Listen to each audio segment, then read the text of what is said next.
Good evening, everyone. It's Wednesday.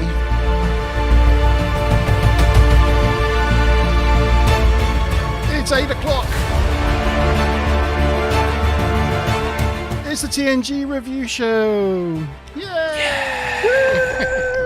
Yeah! Whoa. With us. Whoopity, Here we are. whoop.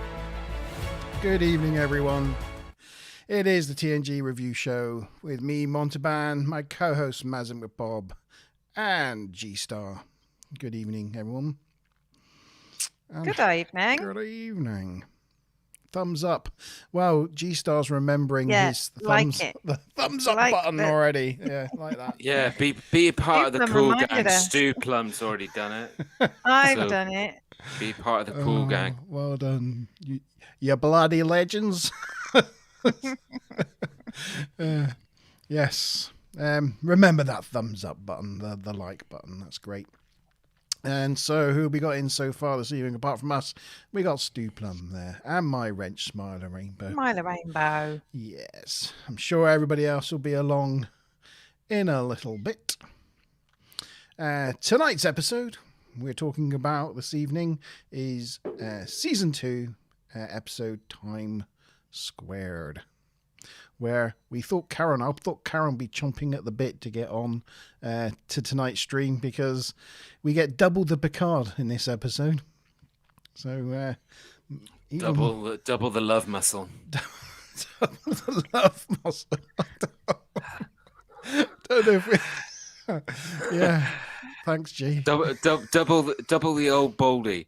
Yeah, that's more like it. Yeah, double Baldy. That's his nickname, apparently. What, Old Baldy Yeah. on set?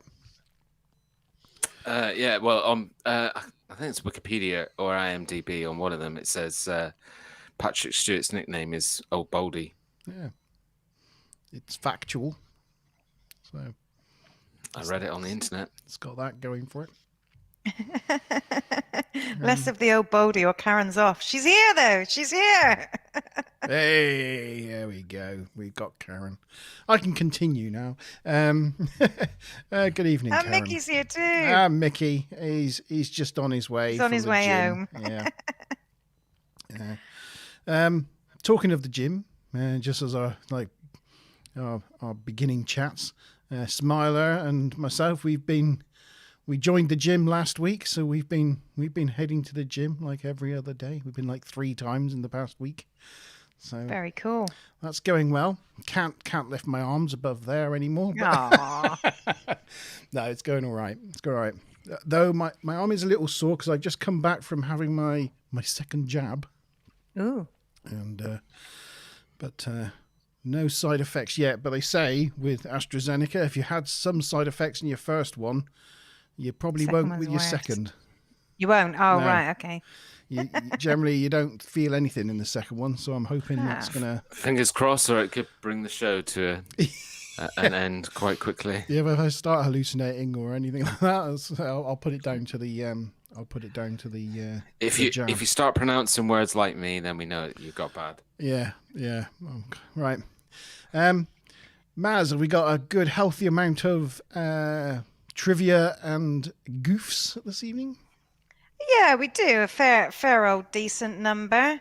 Almost had a panic attack when I couldn't get anything printed and the printer cartridge had run out and stuff. But technical problems resolved. I have my trivia and goofs. You got the And goofs. also on the fitness theme, I signed up for this a couple of weeks ago. I don't know why. It was like a really stupid thing to do in retrospect because obviously I have loads of spare time at the moment, not. But I've signed up for like a charity walking thing where I have to walk 1 million steps this summer. Right. So it's July, August, September. Over the 3 months, I need to try and walk 1 million steps. So that's going to be fun. It's basically, Yes. I have to work about an hour of extra walking into my every single day life. Wow. Yeah. I saw it on Facebook. That's really good because you're doing it for diabetes. Yes. It's awesome.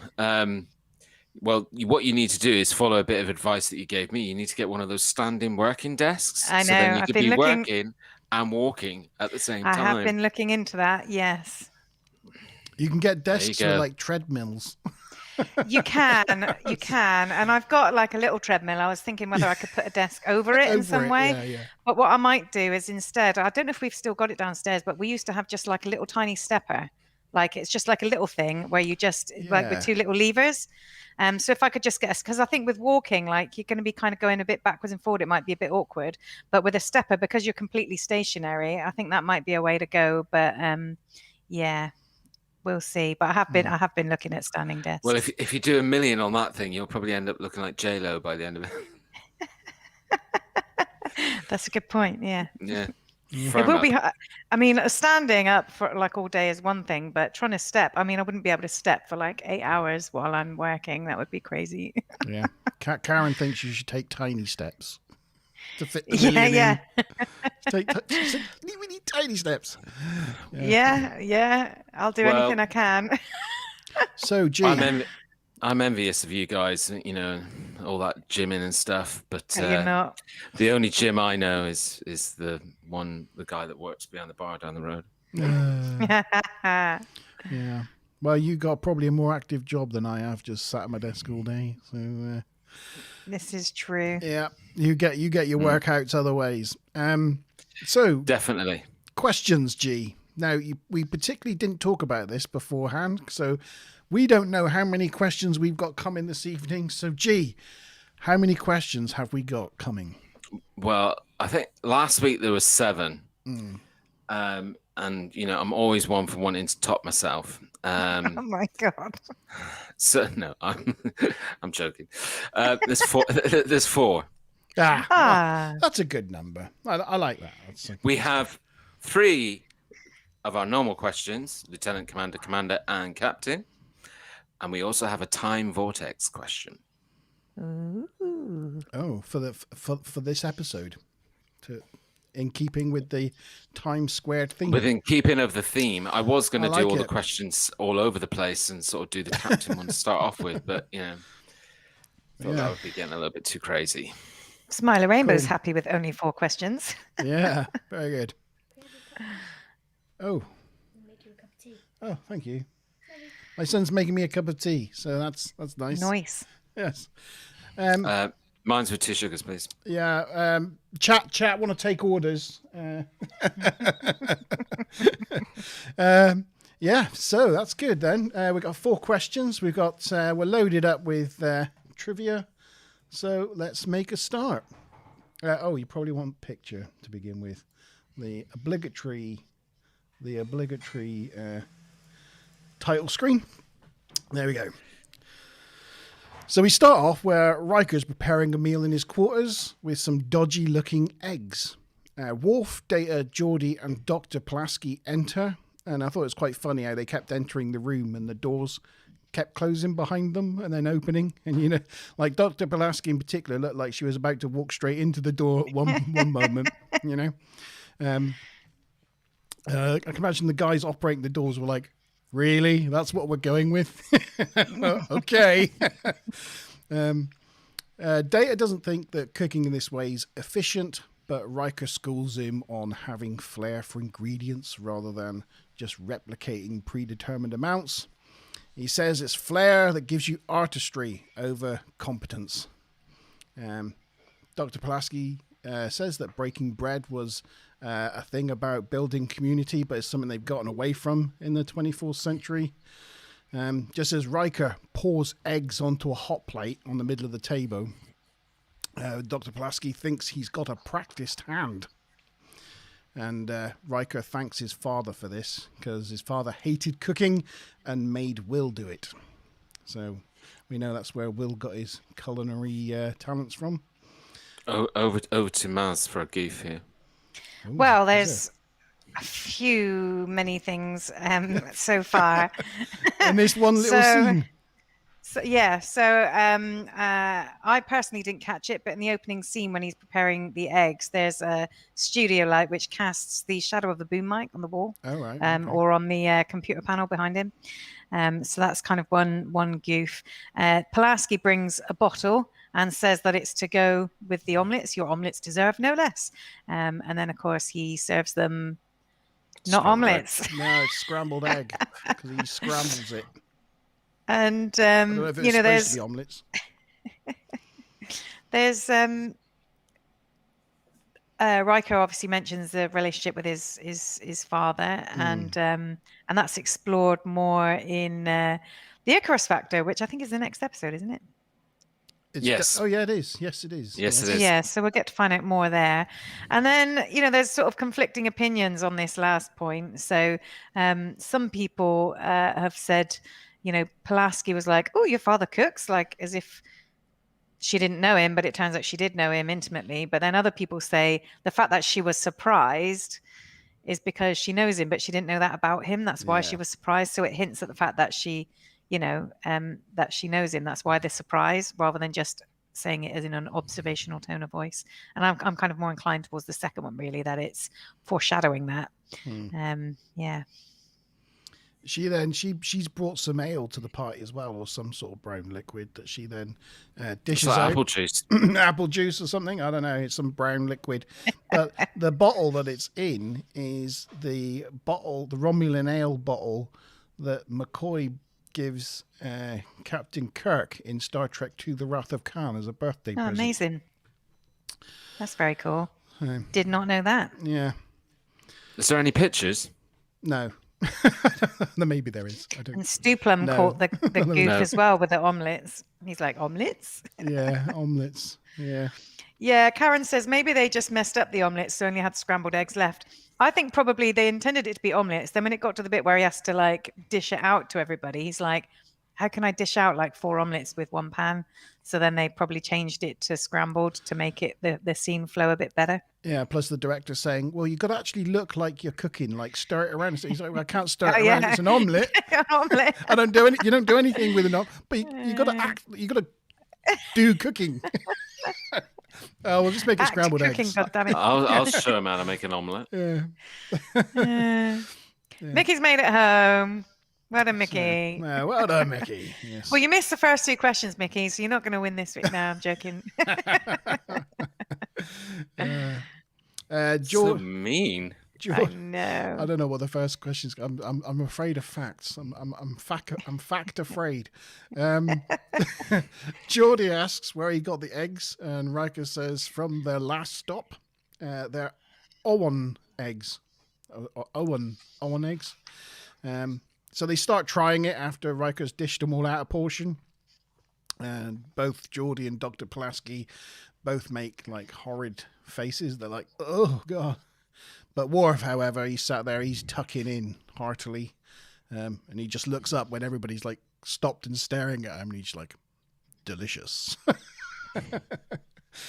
The only person that doesn't actually try him is Data. And I guess that's because he's an android and doesn't eat. But I know he can consume things, can't he? But, yeah. The thing that I can't get over is the amount of food that they put on their plates, and I'm thinking, is that all they're eating? Like, literally, there's no other food around, and it's a couple of mouthfuls of scrambled egg. It's like, well, I guess they can. Is that a meal in the 24th century? Because, like, I don't want to go there. My daughter's now brought me a tea. There you go. Chat thanks you. There you go. I have tea. I don't. I'm still waiting for my tea. Yeah. Right, yes. So then Riker gets called to the bridge. Something's happened. On getting to the bridge, Picard reports that they've received an automated signal from the Federation shuttle. Worf says that he scanned it and there's a humanoid aboard. So they go and intercept it. And that's the end of the teaser. What a teaser it was. There's always a question time. Oh. There's no question Not time? this time. No? That was Not when he when- was doing not- 5, 6, and 7. Not when you've got 4, no. Well, there's been a question time for... Okay. Right, okay. Sorry, Karen. No question. No questions. No questions. Okay, Act 1. So... Yeah, and Stuplum points out they had no bread and butter. Like, how can you have eggs without bread and Yeah, butter? just like a You gotta little... put it in a sandwich or on toast or cray. Yeah. Not much of a meal. I think... That's the future for you. If they were on that, what's that program? That Channel 4 program where they all go round each other's houses and try meals. Come dine with me. Come dine. Yeah. He'd be getting a low score. He'd be getting criticisms as they're walking back to their own quarters with the camera crews. They'd be like, well, there was no starters. There was no. That would be a great topic for Lower Decks, wouldn't it? Come dine with me come dine aboard with the Enterprise. Yeah. And everybody having like dramatics or getting half drunk, slagging each other off. Yeah, it'd be great.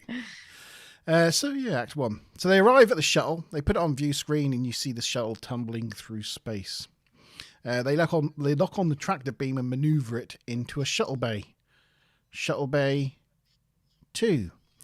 I don't know whether it was going to be a question. Okay, Riker heads down to the shuttle bay with Worf and meets Dr. Pulaski there. So they didn't attempt to visually or electronically recognize the shuttle bay or scan for life signs or comm badges when they've had this sort of thing before, they're like, oh my God, it's the shuttlecraft Ganges. What? But and it's Mystery. like they normally identify it. Total mystery until it's actually on board. Let's just bring it aboard without a single check. Yeah. But it's one of those, okay. They bring it aboard. They arrive in the shuttle bay and they walk up to the shuttle and they see the markings. This is the first time they realize what it is. And they see the markings on the side of the shuttle. And Riker's like, NCC 1701D, USS Enterprise, Shuttlecraft 5. And then kind of looks at Worf. So then he looks across the shuttle bay and he's like, NCC 1701D, USS Enterprise, Shuttlecraft 5. And it's like, it's the same shuttlecraft. So they open it up and look inside and they find the captain in the pilot seat, unconscious. Question time. Yeah. Have your echo. Yeah, that'd be my echo. That's good echo. Yeah, it's effective, wasn't it?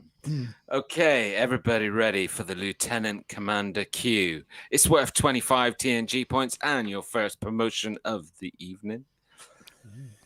When Pulaski and her assistants arrive in Shuttle Bay 2, how many people are in Shuttle Bay 2? Or how many crew members, I should say, are in Shuttle Bay 2? A, 7, B, 9, C, 11, D, 13. When Pulaski arrives with her assistants at Shuttle Bay 2, how many crew members are in the Shuttle Bay? A, 7, B, 9, C, 11, D, 13.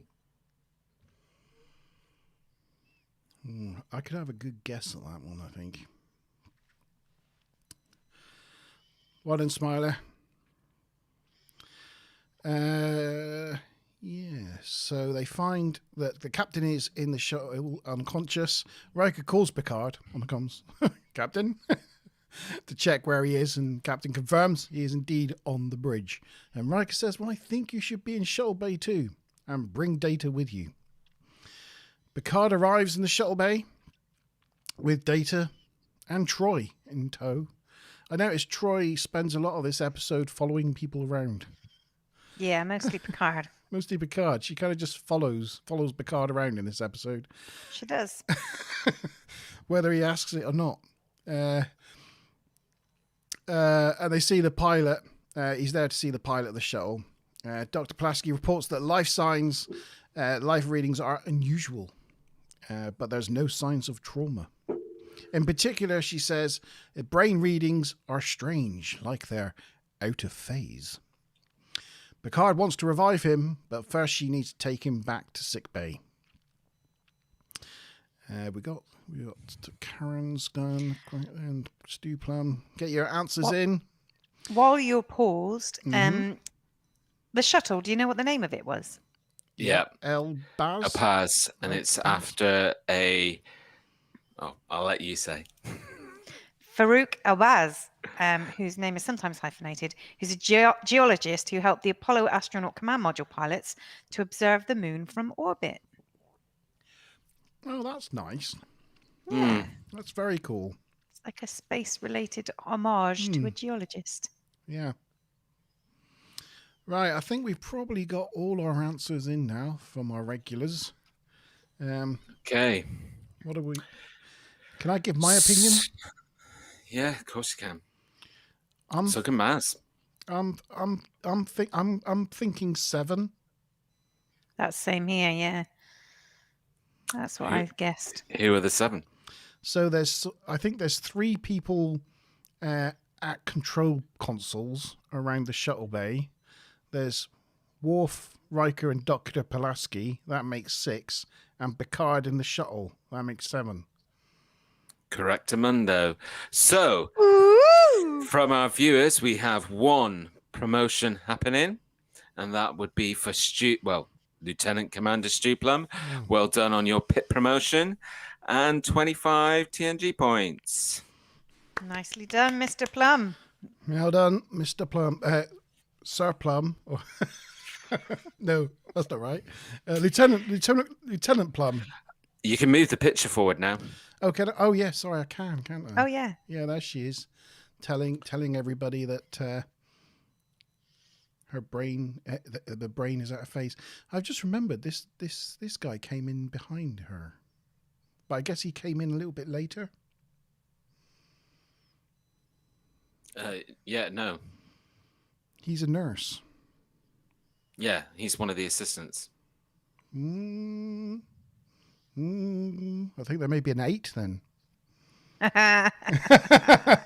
Because there was 2 people on the consoles on one side of the room, and there was 1 person on a console on the other side of the room. Yeah, but they all come to the shuttlecraft when they open the door, and they're stood behind Pulaski, Worf, and Riker.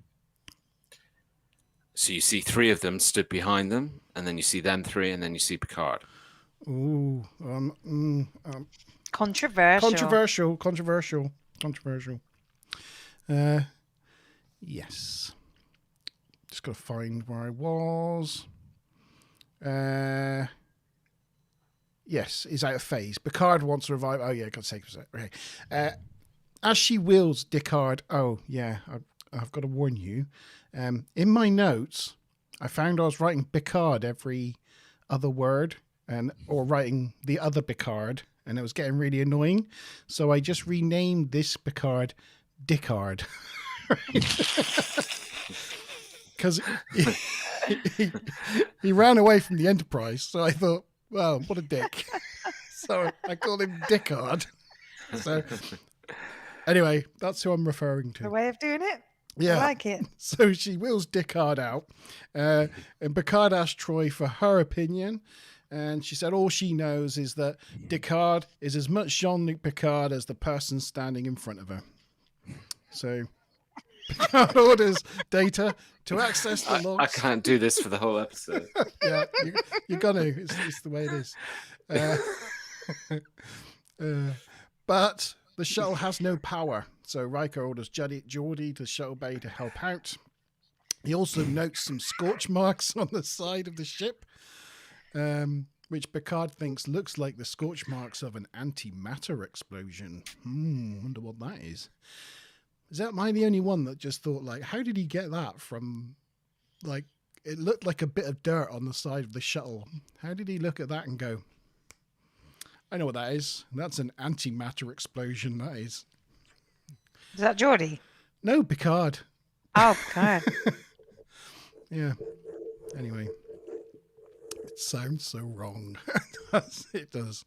Yes. I just couldn't help myself. Every time you say Dickard, I think Gary should have some sort of swing sound effect. Yeah. So they continue on their way to Endicor. Data and Geordi try to get the shuttle back online, but when they plug it into the ship, it creates a lot of TNG blue lightning instead. And they find out that it's because the shuttle is out of phase with the Enterprise. So they will need a variable phase inverter to reverse the polarity and make it compatible. This sounds like a very Star Trek-y thing to do, doesn't it? I wonder how many times they've said the words variable phase inverter. I just read G's comment. You gotta love a variable phase inverter, though. Yes, you know. Picard and Troy visit Deckard, who in sickbay looks nothing like Picard. He's laid out on the table. Obvious body double.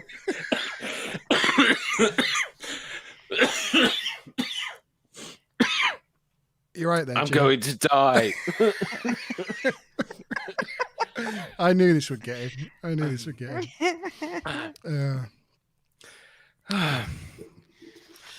Dr. Pulaski puts Deckard in restraints for his own protection. Picard orders her to wake him up, but when she administers stimulants, it has the opposite effect and nearly kills him. Why is it so funny? G stars corpse in. I noticed a goof in this scene. Correct. I don't know. What did you notice? That when he starts to die, all the little triangles on the big display on the wall all go down to the bottom. Yep. But then when she goes and grabs the stimulant thing next to the They're all panel, gone. they're all of the displays momentarily disappeared. And then they all come back again. And then it magically comes back. Yeah.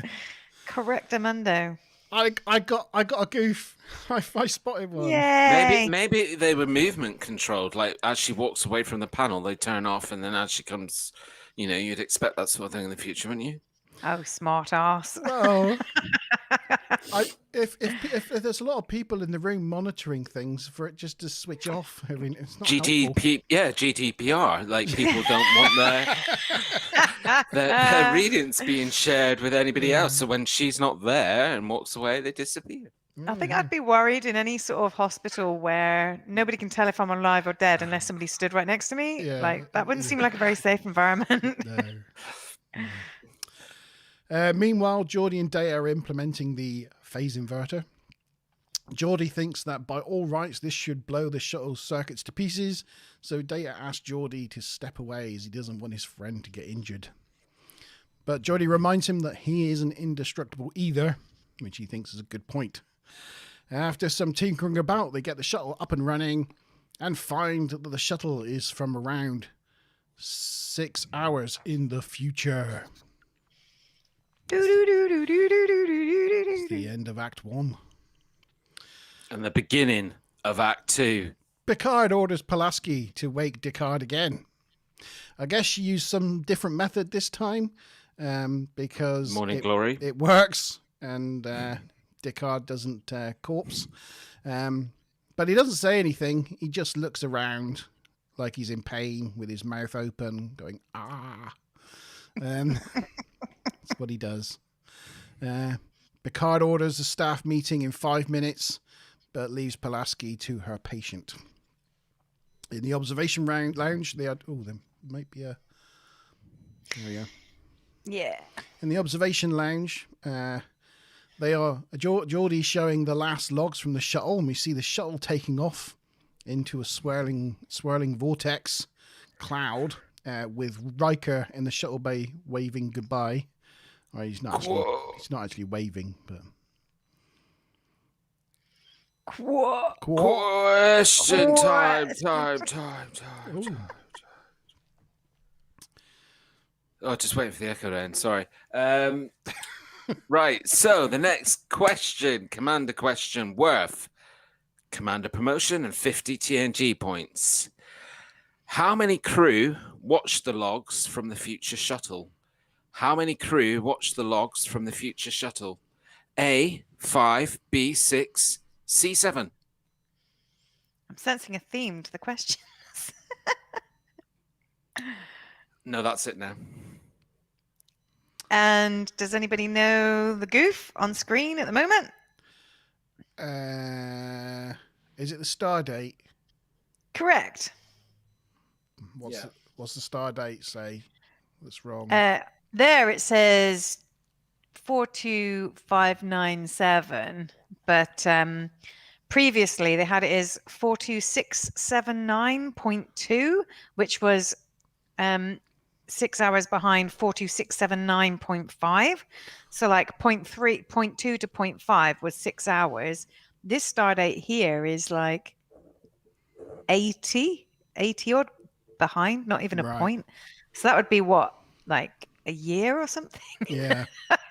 I don't quite know my star date conversion rates, but it's got to be something It's like out. a year. It's very out. It's yeah.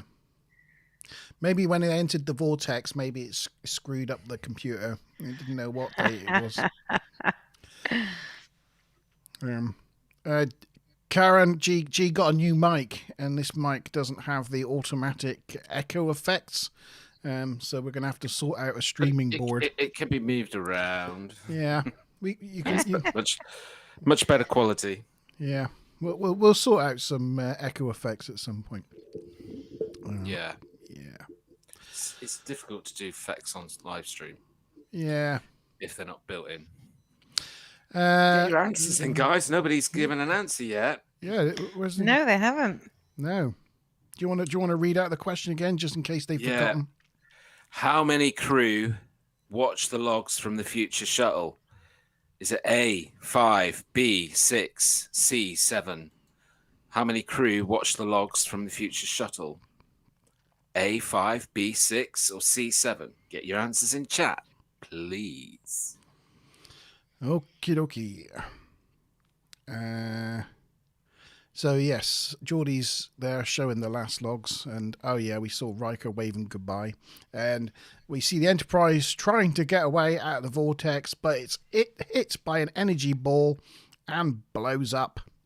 Data adds that according to the log, the Enterprise is destroyed 3 hours and 19 minutes from now.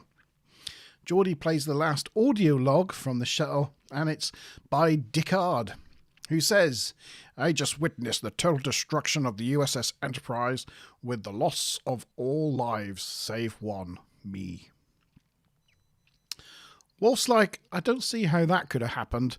The last thing you would do is leave the bridge in the middle of an emergency."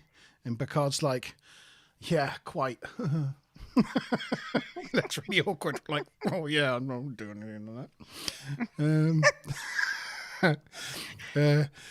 They discuss what to do, and Geordie thinks they should stop, as they were already heading forward, so, maybe stop or turn around. But Riker thinks that then it's now unavoidable, as they've got the shuttle on board, and they're locked into a chain of events. Worf says this theory is like the Mobius theory, where twist in time and space, where it's like the theory of Mobius is a twist in time and space where time loops over and there's no escape. Do you know what that's from? I looked it up. No. And that's based on what's something called the Mobius. What was it called? The Mobius strip. And the Mobius strip is an interesting shape. Yeah, it's an impossible shape. Yeah, so if you take a piece of paper and you can make a cone, like a bracelet, right? But if you take the bit where it joins and twist it round, you make this shape. Now, this shape is an impossible shape because it has only one side and one edge. But it's interesting because you can still see it in 3 dimensions. But it's a 3-dimensional shape with one side and one edge. And this mathematician called Mobius, he was called August Ferdinand Mobius, discovered this in the late 1800s. And there's a whole set of really complicated equations. the math to make it is really complicated to make this shape. So doubly lucky. I mean, to create that whole concept and then also to be called Mobius at the same time. So lucky. Yeah, so lucky. Yeah. August Ferdinand Mobius. He also he discovered a lot of different things, and there's lots of equations attached to his name. He's a very clever guy. He was an astronomer foremost, but also a mathematician. Answer time. Oh yeah, answers. Go for it. So Yeah, no, Karen did correct herself. I was like, V, what? So we had, I believe, C from Karen, B from Stuplum, and B from Mickey. The correct answer was B, 6. So that means that both Stuplum and Mickey are getting promotion to Commander. It means that Stuplum is on 75 TNG points and Mickey is on 50 and Karen is yet to set off, but there is plenty of time yet. Yeah, we had what? Just to mention the 6, so it was Well, Geordie, as you can see. Geordie. Dr. Pulaski Captain. wasn't there, was she? So No. she was. So it's Geordie, Picard, Riker, Troy, Data, and Worf. 6. And Wesley's not in this episode, is he? I think. No, although he's credited for it. Is he? Yeah. Mickey thought it was the full name of the whale. Oh, maybe he thought Moby Dick. Maybe I'm guessing that might be what that is. Yeah, Mobius. Right. Where were we? Yes. Picard thinks they should continue on course and let events unfold as they should, and act when they've got more information. Because basically, they now know that something's going to happen, and they know that letting Picard off the ship causes the ship's destruction, so they're at least going into it with more information than they did last time. Moby Dickard. No, I know. Picard visits Dickard once again, and Pulaski thinks that as they get closer to time, to his time, the better he will get. Troy agrees that she's feeling more and more from him now and senses he desperately wants to leave the ship. And that was the end of Act 2. Act 3, they continue on course and are now 2 hours away from the deadline. Pulaski comes over the comms to say that her patient is now more coherent. So Picard heads off to sickbay, closely followed by Troy. Troy doing a I'm following Picard around this episode routine. Picard gets down to sickbay and Pulaski says that he's calmer now, but he's still not saying anything. It was like, you literally just come over comms a second ago to the bridge and said that your patient's more coherent. And then when Picard gets there, it's like, there's no difference. He's still laying there almost catatonic.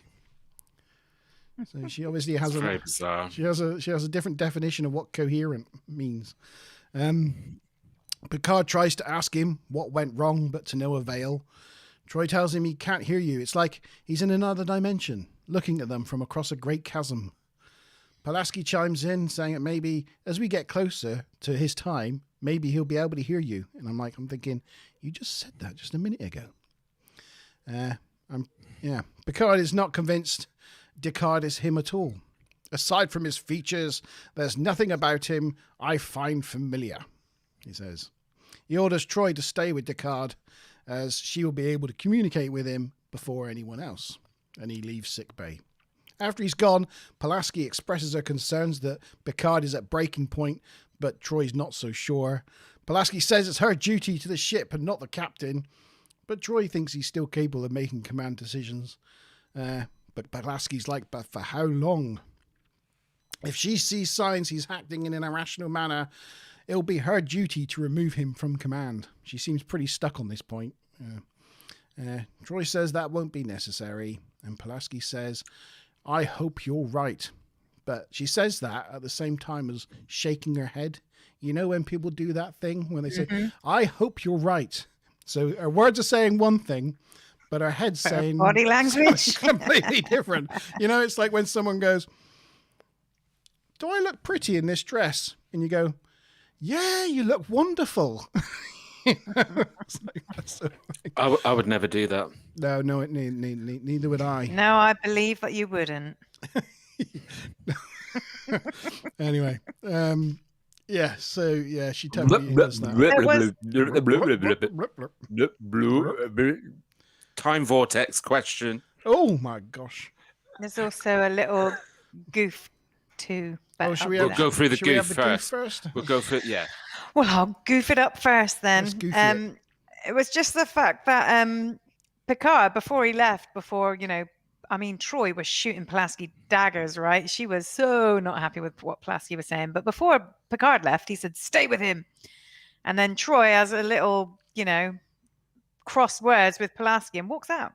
So she basically just completely ignored a direct order from the captain. I did make note of that next. Yeah. She Sorry. No, I know, but it's because Picard walked out and she's on. She followed him. I must follow Picard mode this episode. She just leaves anyway.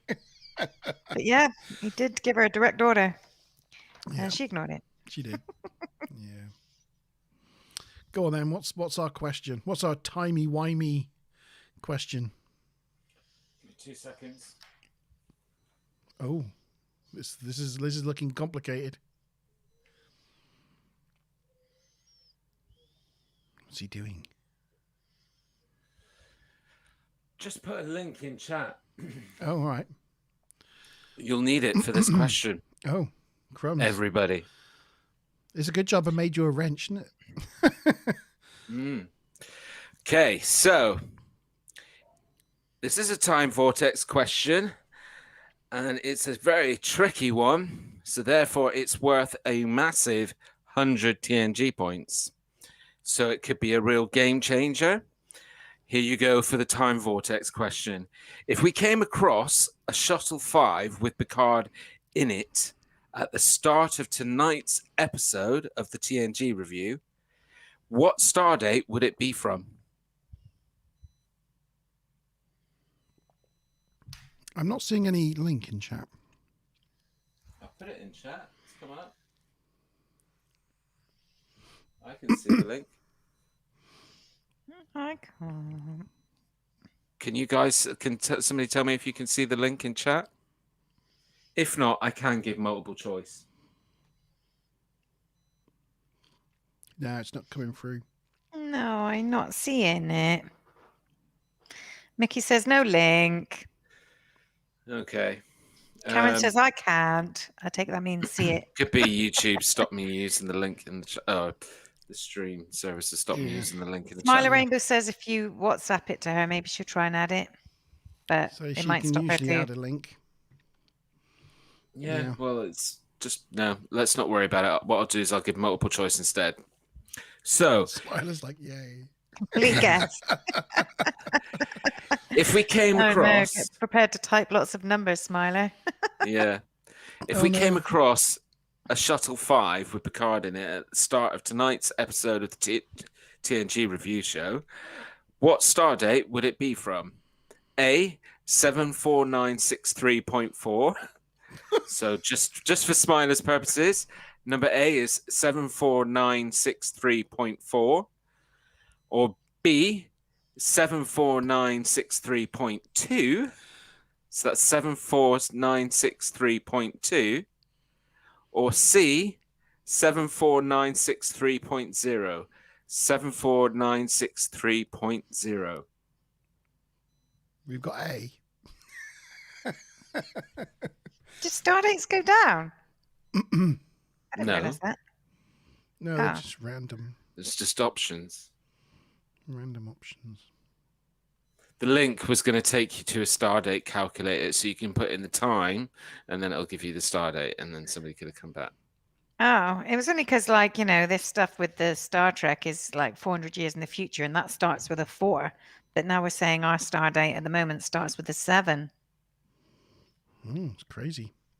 Oh, yeah. So it's like it goes down by 3,000 in the next 400 years. Who knows? Don't get it. Who knows? Timey-wimey things. Who knows? I thought maybe it's, it could be counting down to the destruction of our star. That would be a bit macabre, wouldn't it? Yeah. We got a few more years than 74,000 years. Yeah, definitely. Smile and put a link in the thing. No. So you can work it out for yourselves. You can work that out for yourselves. Yeah. Props for originality of question, though, G-Star. Thanks. It's not an easy one. That's why it's worth 100 TNG points. Yeah.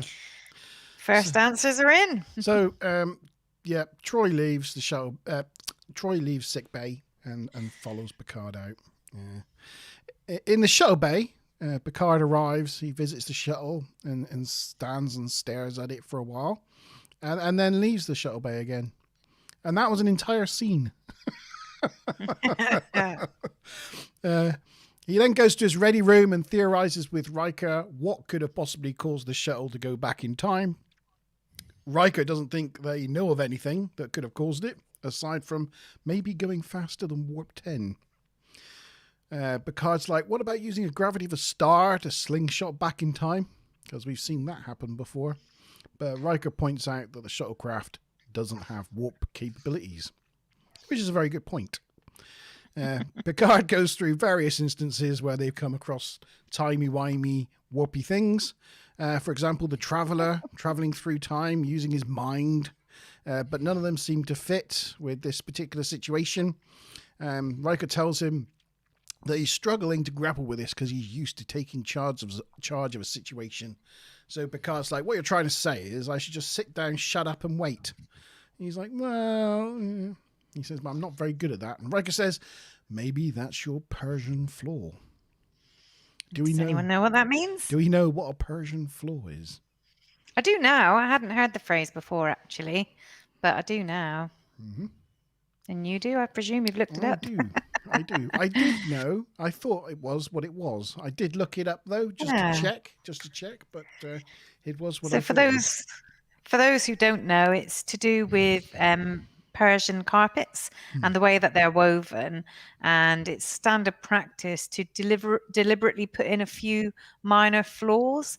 It's so big that you can't see it anyway, but they believe that attempting perfection might offend God, so there are some deliberate little mistakes, but in a way it's almost like, I don't know, Riker saying that's like Picard's deliberate mistake in an otherwise perfect human being. It doesn't really make any sense. It was a bit of a flatter, but also a little bit of a strange analogy. Yeah. It's also, Persian flaw is also a bit of a folklore thing, really. I'm not sure whether it's actually true. Or it just came about because, they just, if they happen to make a mistake and someone pointed it out, we're like, what's wrong with that bit there? Oh, well, that's the Persian flaw, you see. You gotta have a flaw in your carpet. It's like that sort of thing, isn't it? Makes it unique. I thought it was flaw, as in FLAW.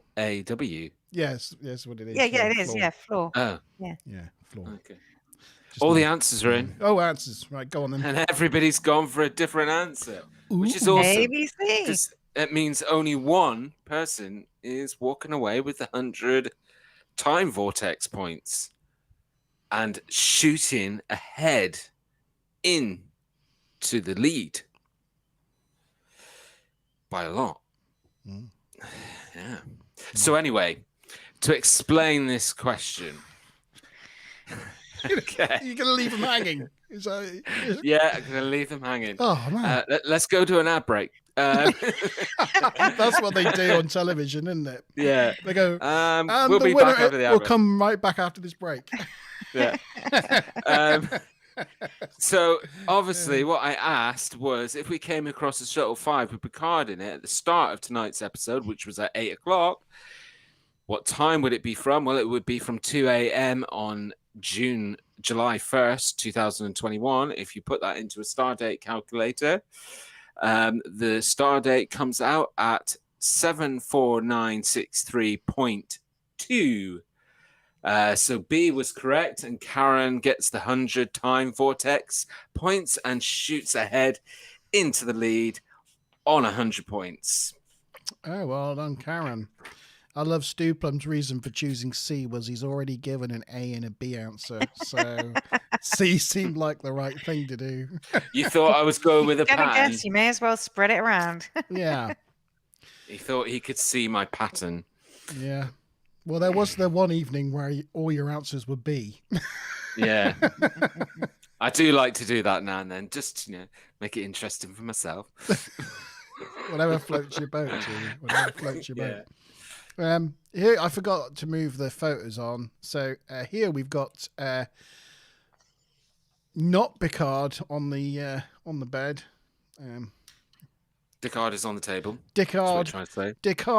Picard is laid out on the table, and it's definitely not Picard. So he's well aptly named.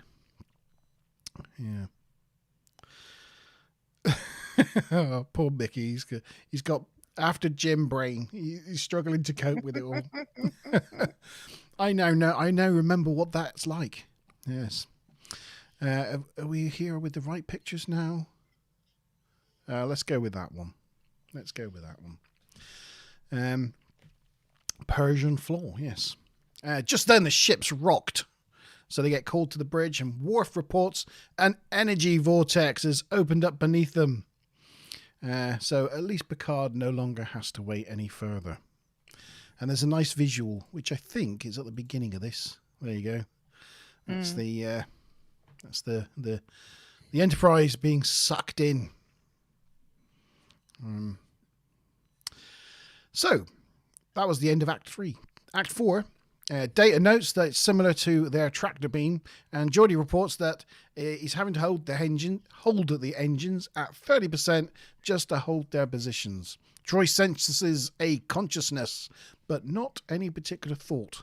Picard decides to stay and investigate, but then changes his mind. Is that what we did before? Would that be the prudent thing to do in this situation? Maybe we should just get going.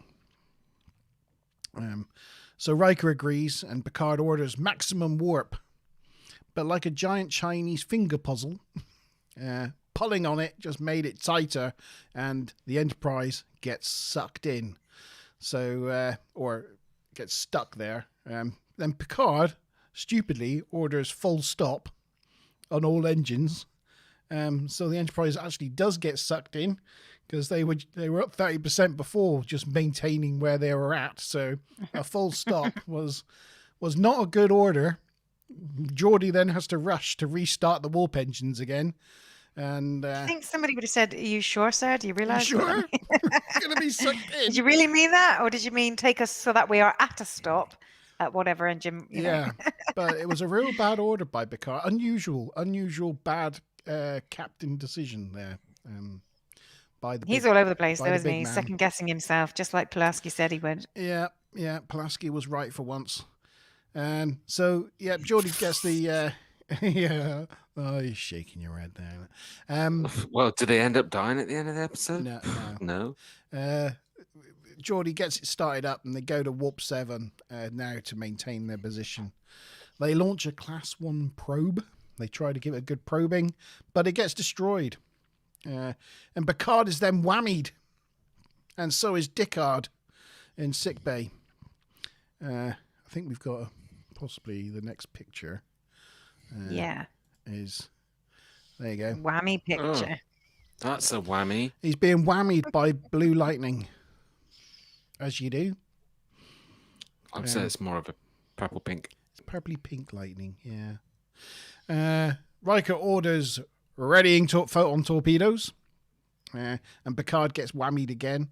I don't know if Picard gets whammied that time. We don't see it. Troy says it's focusing his attention on you, Picard. Picard asks Troy that if he were to leave the Enterprise, would the focus still be on him? And she thinks it would be. Riker says he would never survive. So I guess Riker at that point's just forgotten the whole last 6 hours and what they've just been through. In the fact that he will survive. In fact, he'll be the only one that survives. If he bails, he's basically just saving himself You again. can't He was even one of the 6 in the room watching it. Oh, they watched it on video.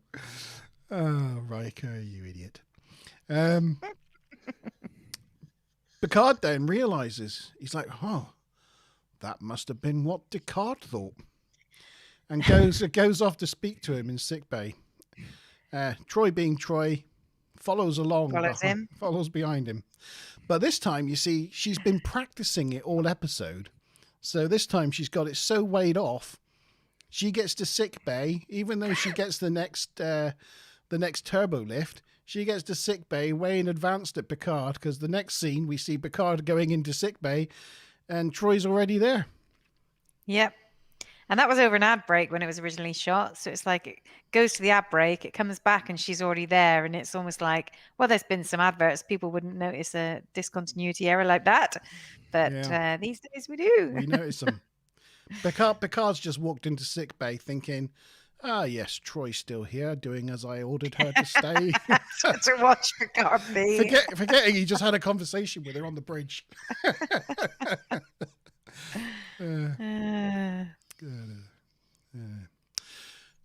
So yes, that was the end of Act 4.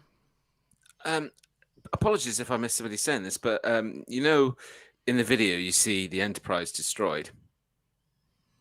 That's yes. one of 3 times you only see the Enterprise D being destroyed.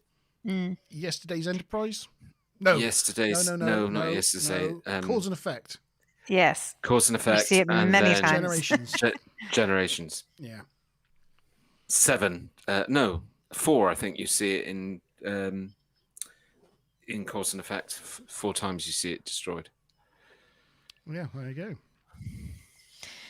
Yeah, and obviously we just had a few episodes ago the first ever Galaxy class being destroyed, but yeah, this is certainly the first time the Enterprise D. Yeah, and that was the Yamato. I can never get that Or word Yamato. right. Yamato. You say Yamato. I say Yamato. So we're into Act 5, the final act already. Returning to sickbay, he finds Troy. Oh, I say here, like he returns to sickbay and finds Troy's twin sister there. Because it must be, because he just left her on the bridge. Picard says he must get to the shuttle. So he's a lot more aware now of his surroundings, though he doesn't know who Picard is. Picard orders Pulaski to release him from the restraints, and she's like, do you know what you're doing? And Picard's like, no. But she releases him, and then she calls security, but Picard overrides her orders.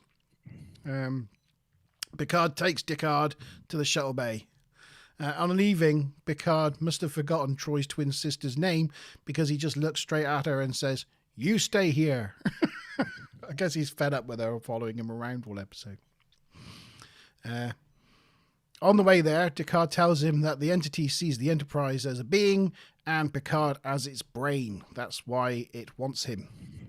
They get in the turbo lift and Picard says Shuttle Bay 2, though his lips look like he says something else. I don't know if that was a thing. Oh, I didn't pick that one up. Yeah, he might have said Shuttle Bay 2 and maybe the dubbing was just off.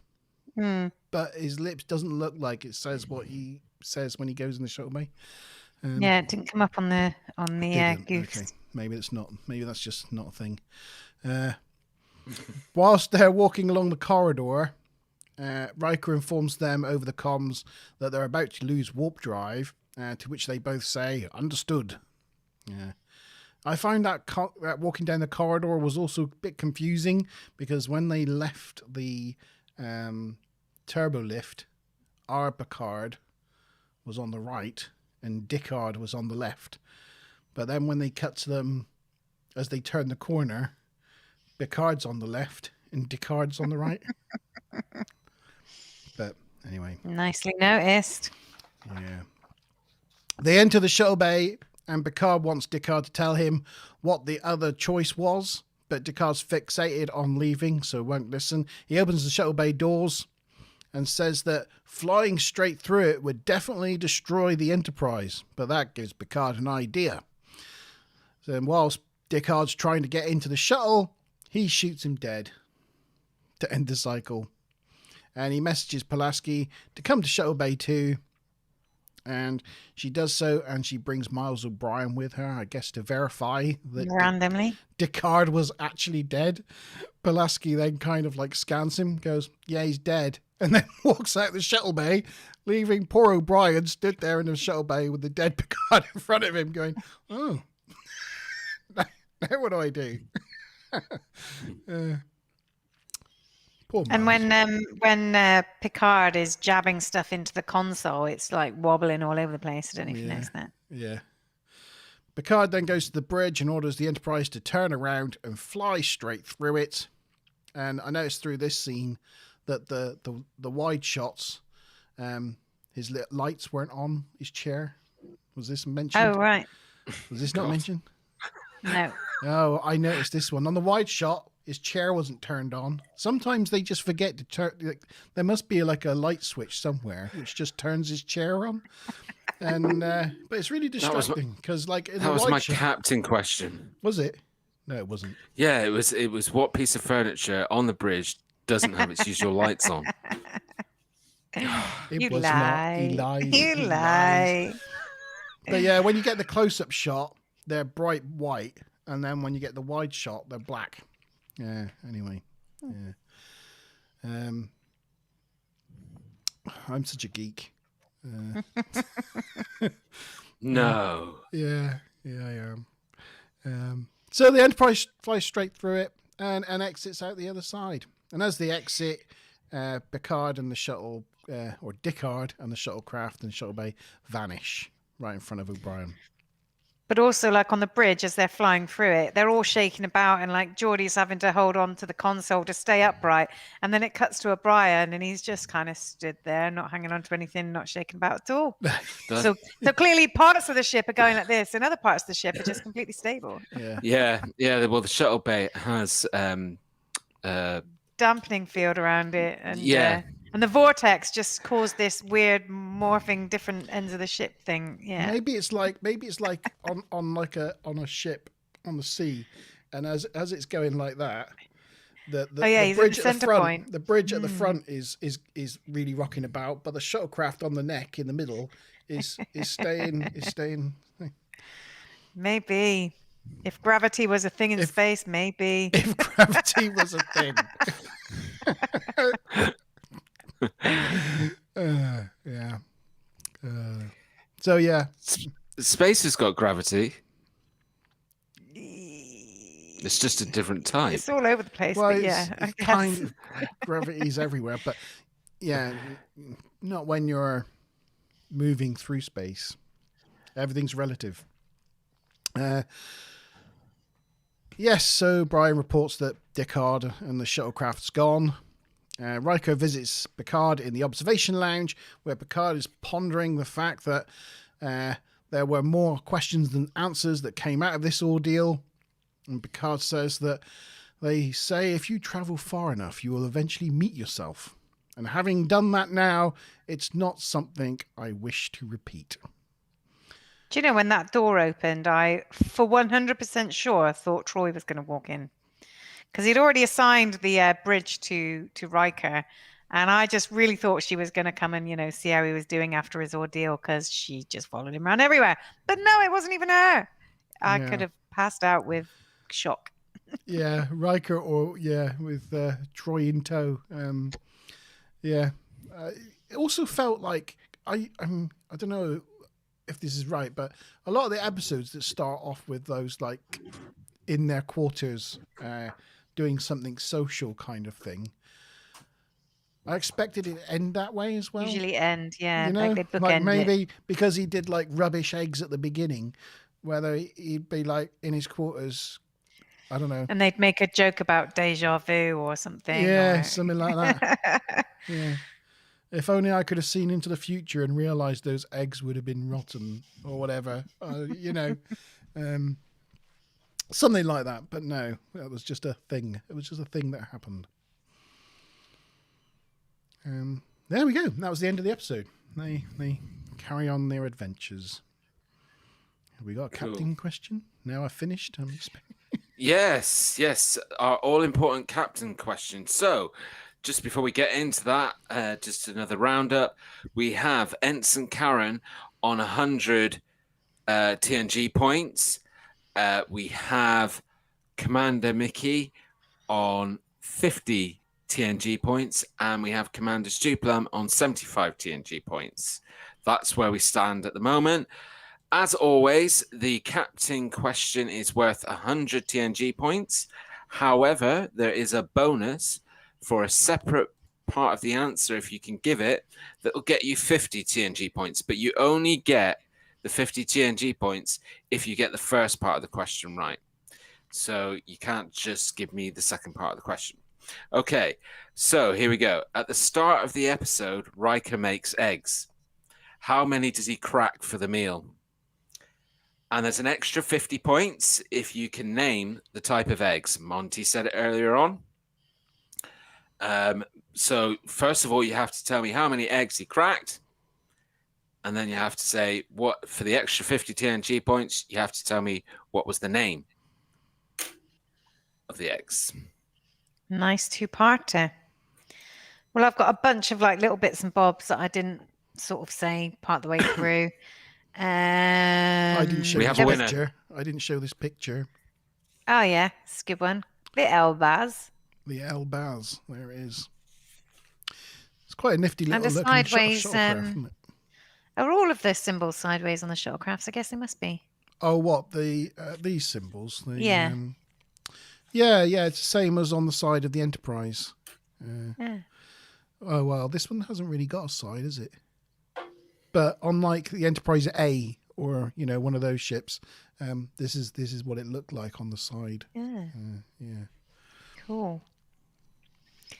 There's some stuff about the conception of the episode. So apparently originally this was, and it sort of feels epic enough to perhaps have been, but apparently originally this was going to be like a two-parter, and then Q was going to be behind like the time aberration, or sending Picard back 6 hours and that kind of thing, which they pulled and rewrote and made it to a single episode. However, they used some of those concepts then for all good things.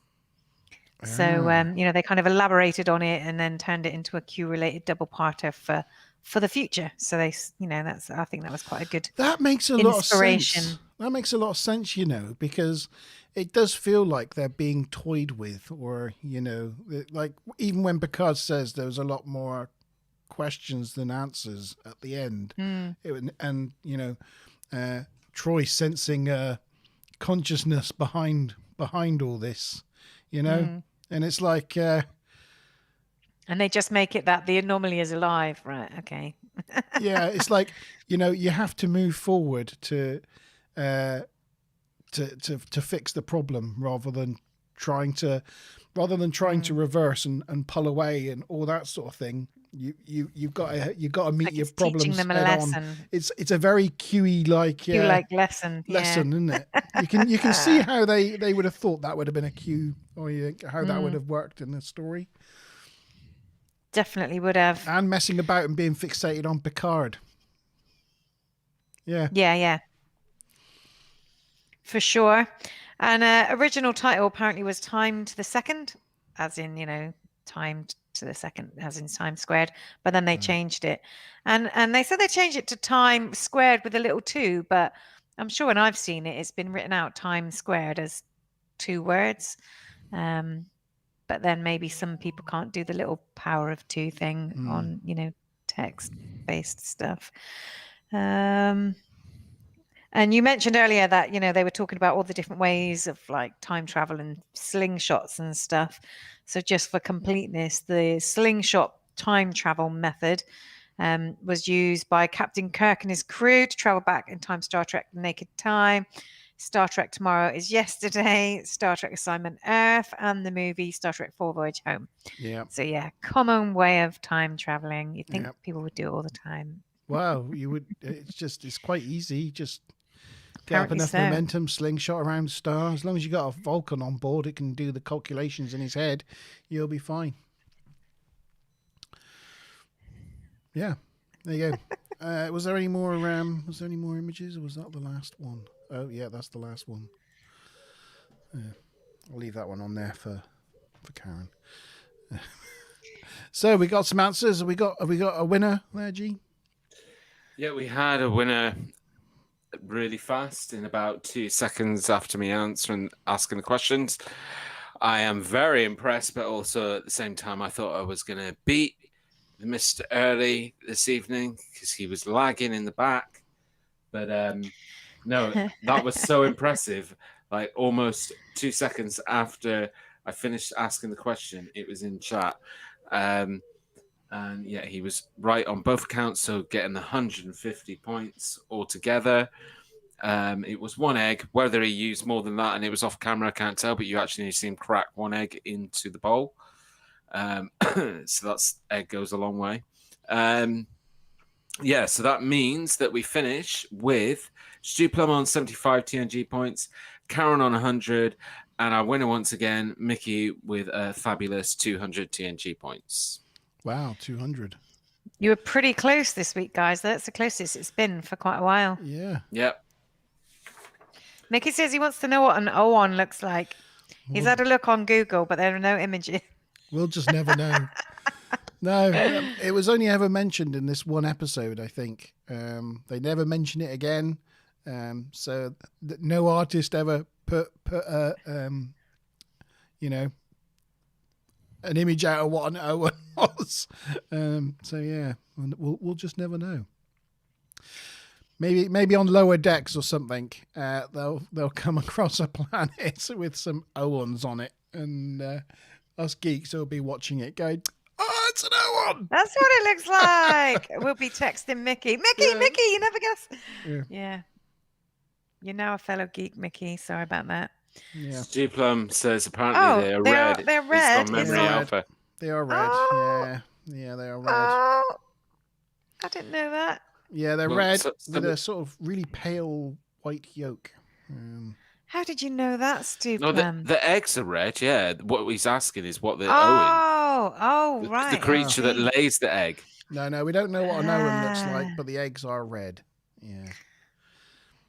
Only But because Stu Plum's been doing his research clearly. If he's looking on like How do different I- websites as well as hang on, how do I close this thing? Oh, ignore me. If you go to here and you can click on somewhere it says Owen with a, there you go, Owen. You can see there. Oh, for God's sake! There you can see a picture of the egg, yeah. and it's indeed a deep shade of red. But what an actual Owen looks like, no one knows. We don't know. Well, there you go. There you go. So, scores on the doors. I've added Mickey's score to his thing, and he's now on 8. He's now massively in the lead. It's getting to a point where, a bit like the last few years of Formula One, and Lewis Hamilton wins halfway through the season. We could have that kind of scenario going on. You're untouchable. Yeah. Here we are with the scores on the doors. We've got Stu Plum on 2, Joel, myself, and Karen on 1, and Mickey on a massive 8. So, what do you guys think of the episode? Get your scores in chat out of 10. Let us know what you think. Mickey thinks it's the chicken in Fortnite. Maybe it is. Maybe it's the chicken in Fortnite with an alien stuck on its head. Yeah. It was close tonight. Yeah, it'd be an interesting one to score, this one. I don't know. I'm kind of on the on one hand, I really quite liked it. I like these types of mystery storylines where you get like something weird happen and they've got to figure it out. But on the other hand, it was quite slow in places. There was lots of like lingering looks. It just felt like, I can't believe you said that they were going to make it a 2-parter, because it looked like they didn't have quite enough material to fill one episode. And there was like lots of padding, like a whole scene where he just walks in, looks at a shuttlecraft for a while, and then walks out again. Or he walks out of the room and we're left with Dr. Pulaski looking at the door, whilst some eerie music plays for like an incredible length of time. It's like, wow, they're really padding this one out. Padding. But yeah, so what score shall I give it? All right, I suppose I need my paddle. You probably need a paddle. What did I give? Yeah, okay. It's difficult for me. It's between 2 scores for me, but Yeah, I'm slightly on the fence. I can always change it later, seeing whatever you guys put. No, you can't. No. Are you ready? What does everybody reckon? Oh, look, 777. Okay, interesting. Interesting. Ready? 3, 2. I'm ready. 3, 2, 1. 777. I don't think we've ever had it before where every 7. single person has put the exact same score, have Wow. we? All 6 of us gave it the exact same score. That's cray. I don't think that's ever happened. Never happened. No. It's hilarious. We'd be up. Yeah, apparently we'd be up a creek without one of these. Up a creek without a paddle. Up a creek without a paddle. Yeah. Believe it or not, the average score for this episode is 7. Wow. It's a good job we got a spreadsheet to calculate that for us. I need it. I do. Actually, that puts it out in front and makes it a solid 4th best episode of the season so far. So 5th. 5th. 5th. That's what I meant. I totally meant that. But it's sort of demoted where Silence has lease, a natural selection, the Dolphin, and the Royale down to a joint 6th place where they were joint 5th last week. So yeah, and I think that's right. Yeah, I think that the reason why I gave it a 7 is because, you know, I was reading about it online and I sort of read it as I got a quarter of the way through the episode, I guess. And it made me think, oh yeah, because at the time it was quite original in its thinking. They, intentionally did it because, so many people had done the whole time travel thing, but it was always like time traveling 100 years or like 50 years or whatever. Nobody had done like 6 hours before, and not many people have done it since after, really, as a focus theme of an episode. So yeah, I thought it was I think it deserves some points for originality, really. Yeah.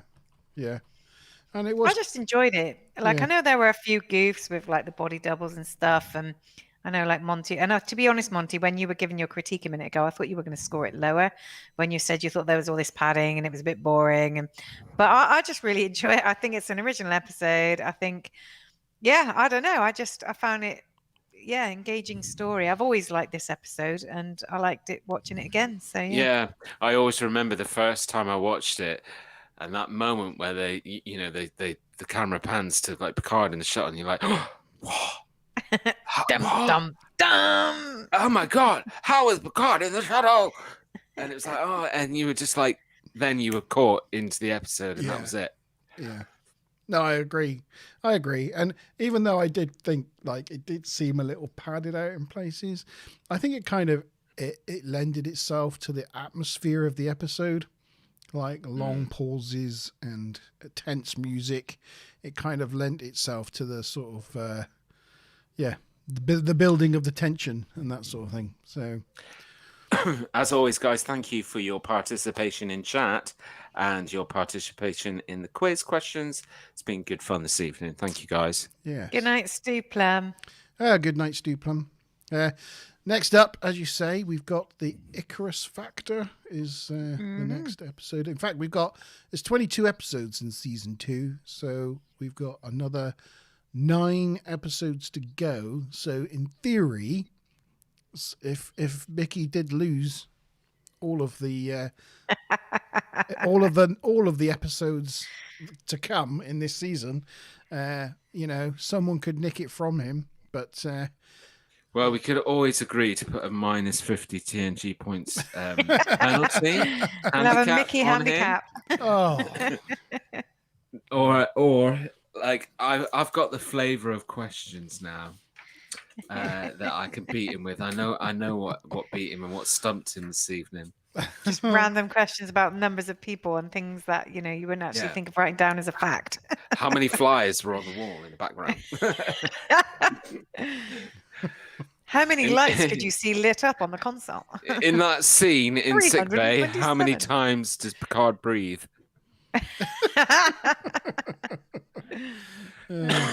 Yes. Yeah. Well, you're good. Just luck. kidding, Mickey. Good luck with that. Yeah. I love it that the guys really get into it and make sure they take their notes and stuff. And yeah, it's awesome. Yeah, it's brilliant. Yeah. I didn't get time to say at the beginning of the Dedication. I didn't get time to say at the beginning of the show, but if anybody hasn't done so already, please check out. I uploaded a G-Star Vault this week. It's called Into the Woods, The Missing. So it's an extension of the Missing episode that we did on the Monty Zone. And yeah, that's on YouTube. So if you haven't checked it out already, please check it out on this channel. That'd be awesome. Thank you. And hopefully we will be having a Monty Zone this Friday after we had to cancel it again last week. Fingers crossed, all goes well, and we get it off the ground this Friday.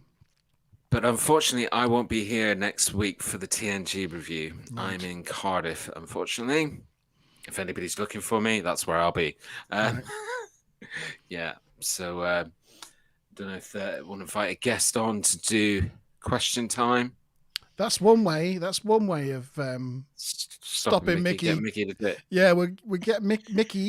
Are you free next Wednesday to come and do the questions? Yeah, that's one way of stopping him for at least 1 week. It gives Stu Plum a chance next week, and Karen. Yeah. Anyway, I'll talk to you tomorrow evening during Thursday night Fortnite live stream and see if you're available. One thing I was going to ask you, G and Maz, I noticed last week, I don't know if you've seen, but the trailer to Picard Season 2 is out. Oh yes, I did see.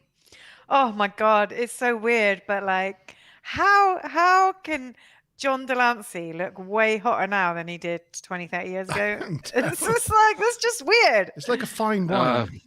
I haven't Yeah, seen he's it. I aged haven't well seen over it. time. I haven't seen the trailer, but I'd heard that Q was going to be in this season anyway. Do you want to see He it? looks well Should we cool. get a G? Oh, should we get a G-Star oh. live reaction?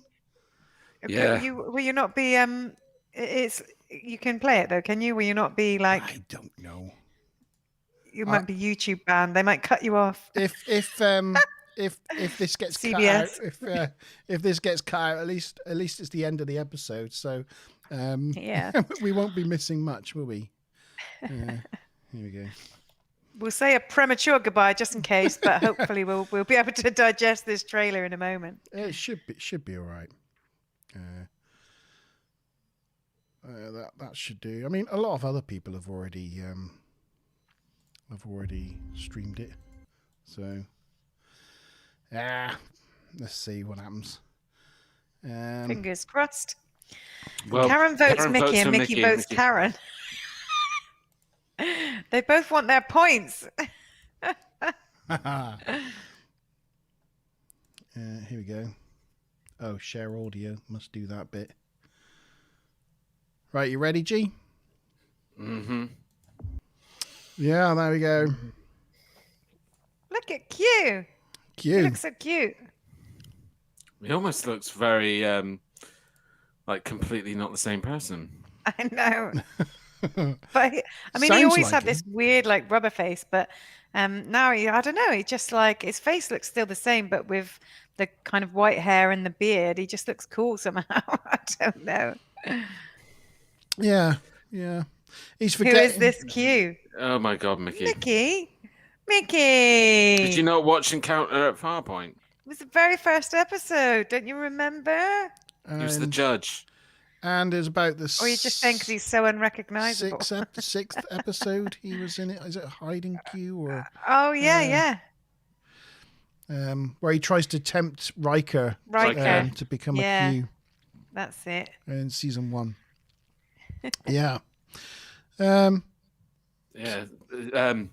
Smiler's got it right on the point, because as soon as I heard that, I thought that's really smart because Q was one of the fan favorites. So in terms of getting return fandom. And Karen agrees with me and says Q looks hot. He's a QT pie. Q's missing the fact that that's not actually Picard, and that's actually now robot. Picard. So you're so old. Spoilers. Apart from you're a brand new robot that just looks old. Spoilers. Oh yeah. For anybody that hasn't watched it. Spoiler. Sorry if you haven't watched season 1 of Picard. Yeah. I think it looks like they've kind of like gone, yeah, that happened in season 1, but this is season 2 now, so don't worry about all that stuff that happened in season. Just forget. His that. essence, his soul, it's all still intact. It's there fine. somehow in his engrams or whatever.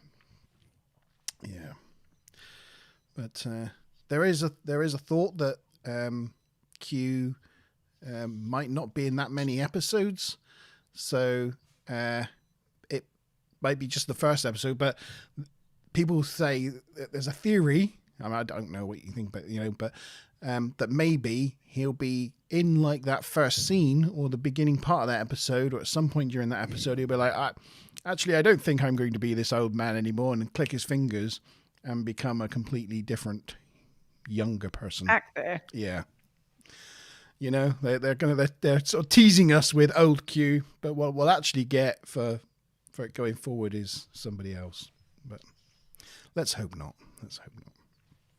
I can't remember what I heard or read, but I thought it was something else, like he was well up for it or was going to be in the first, or I don't know, but I don't know.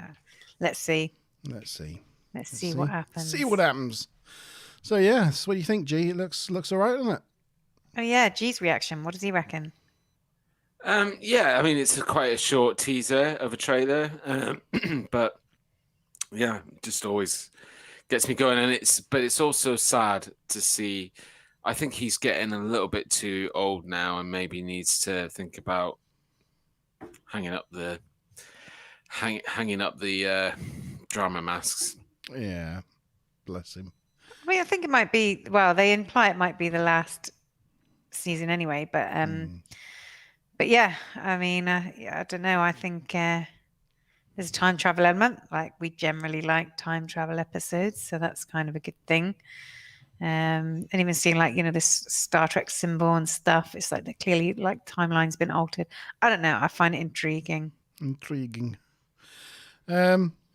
It's the whole timeline thing is probably going to tie in with, the thought is it's going to tie in with. Oh, bring up the chat window, Matt. Monty, sorry. Monty. Chat on screen. There you go. Chat. Apologies. It's going to tie in with Discovery. Oh no, they're all talking about Clarkson's farm. Sorry. Yeah. Well, I've been recommending it, haven't I? And Mickey's finally watched it. He says, in other news, Clarkson Farm as funny as hell. Yes, it's good. It is good. It gives you a certain appreciation for farmers and what they have to go through to make some money. Yeah, very good. Yeah, I thought you might like that little trailer there, G. Thank you. You're very welcome. Very good. Although you spoiled the season 1 for me, because I had never watched the last episode of season 1 of Picard because I wanted to wait, and because I always knew that there was a season 2 coming, so I waited. Up. You did not. I did. No, I have. I've done the same with what other series is it? I often do that because I don't want to, I don't want to get sad that there's this huge gap. So I kind of you didn't. I know you didn't. Sarah shaking her head. It's a load of rubbish. What a load of rubbish. Oh, you can't know somebody for like nearly 30 years and then try and bluff them like that. We've talked about it before. Anyway. So anyway, that's tonight's episode. Hope you enjoyed. I certainly had a good time this evening talking about Star Trek with my friends. Please join us again next Wednesday for myself and Mazza and special guest. A special guest. Yeah. And join us on Friday for some Monty Zone action. That'll be great. That's this Friday. This Friday. 2 days. 2 days time, yes. I'm all prepped now because I was all ready for last week. So I have my pictures and my notes and everything ready. So yes. Thank you, chat. Thank you for Mickey coming along and Karen and Stu Plum and my wrench Smiler. We'll see you next week. Bye. Cheers. Bye, guys.